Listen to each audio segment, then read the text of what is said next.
This is Eye on LA. Hi everyone, I'm Tina Malave.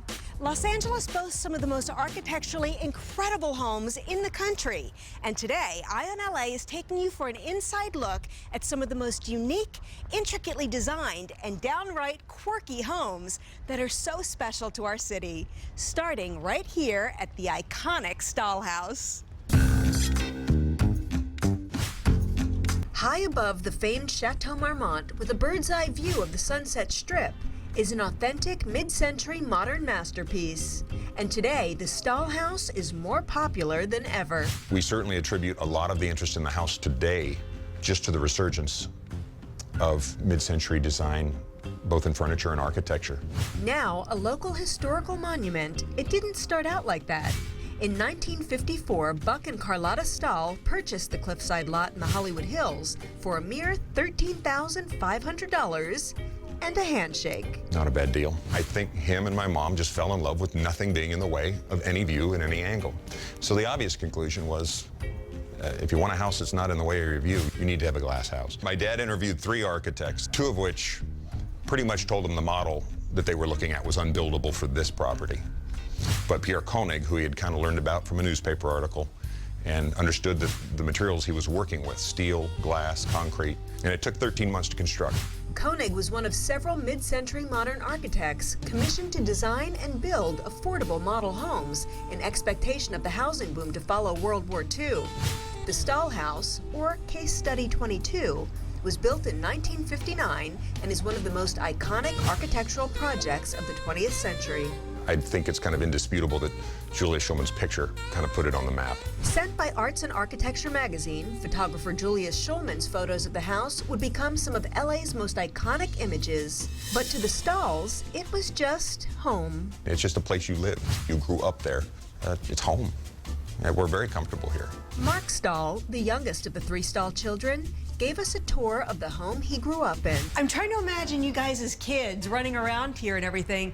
I heard a rumor that you guys used to jump off the roof. Yeah, we did. We still do. It's safe to say that you guys learned some instinctual boundaries on your own, so. I guess, huh? Yeah, we learned about the laws of gravity. But living in a glass house in sunny California does have a few challenges. Earthquakes usually require a glass wall or 2 to be replaced.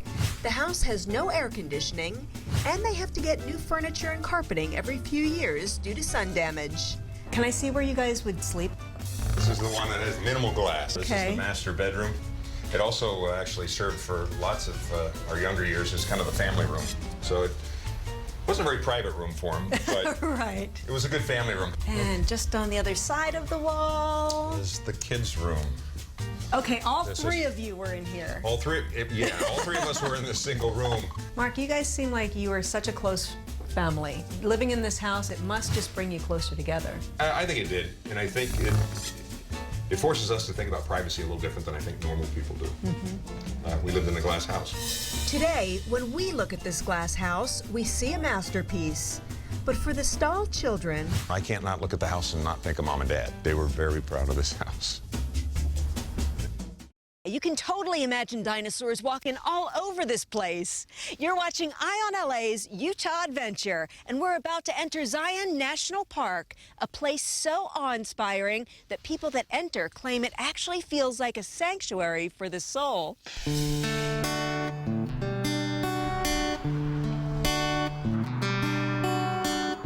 One of the first things that drew me to Zion was when I had read that it was one of National Geographic's top 10 best hikes.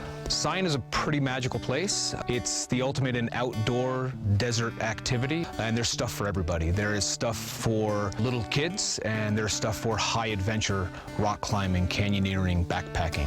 Zion itself is comprised of many different layers of different sandstone built up over many, many years. There is a beautiful river that flows through it. It has 2 forks, and that carved 2 large canyons right through there. There's only a few spots really in the world that would have canyons like this. But to truly experience its magic, you'll want to stay a while. And the quaint and friendly town of Springdale at the base of Zion is a perfect option. But if you're a person that wants to be all the way in it, the park does also have anywhere from tent to a pretty luxurious lodge right inside the park.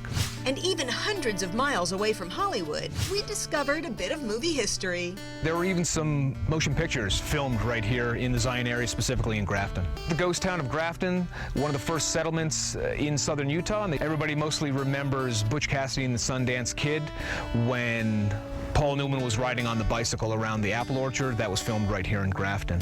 While Zion's incredible views make it a perfect backdrop for movies and for a spiritual connection with nature, I have to admit I was looking forward to some of the outdoor adventures Zion has to offer.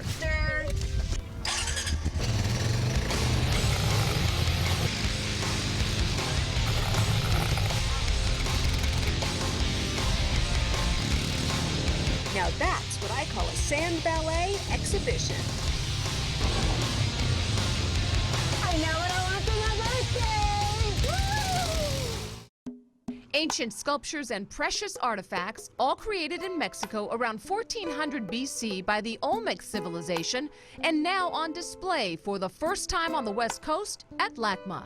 The Olmec exhibition is especially interesting, I think, because it's looking at the very origins of the high civilizations in Mexico. So many people are familiar with the much later Aztecs or the Mayas. Not many people have heard of the Olmec, and they really are the ones who established many of the patterns that we associate with the succeeding civilizations of Mexico over the course of 3,000 years. We see this legacy of many of the patterns of kingship, of the layout of cities, the production of texts and calendar and writing, and all of these things come from this early civilization that first starts coming to light around 1800 BC. With more than 100 masterpieces, including the enormous portrait heads the Olmec are best known for, the exhibit commemorates the bicentennial of Mexico's independence and the centennial of the Mexican Revolution. There is a depth to Mexican culture because it proves the very profound ties that exist between people on both sides of the border. The exhibition provides a glimpse into Mexico's earliest civilization and its hierarchy. The colossal heads are believed to be modeled after their leaders. With these enormous pieces weighing between 7 and 10 tons, the size of the sculpture represents the status of the leader. The larger the piece, the more powerful the ruler. But the collection also includes an array of smaller, beautifully carved objects, and one monument symbolic of the role women played in the Olmec society. We're very fortunate to have the only monumental depiction of a female from the Gulf Coast, the way she's depicted. This is the way a ruler would be depicted. So we get this hint of the important roles that women play in the society. Featuring the most iconic players of all time and their real game-used artifacts. See Joe DiMaggio's record-breaking ball, Babe Ruth's bat, and the number 42 jersey Jackie Robinson wore, plus hundreds of other extraordinary items. Baseball the exhibition, now at the Reagan Library. Strong, beautiful, fighter, survivor, women battling and beating cancer. Together we can help find new ways to knock out this disease.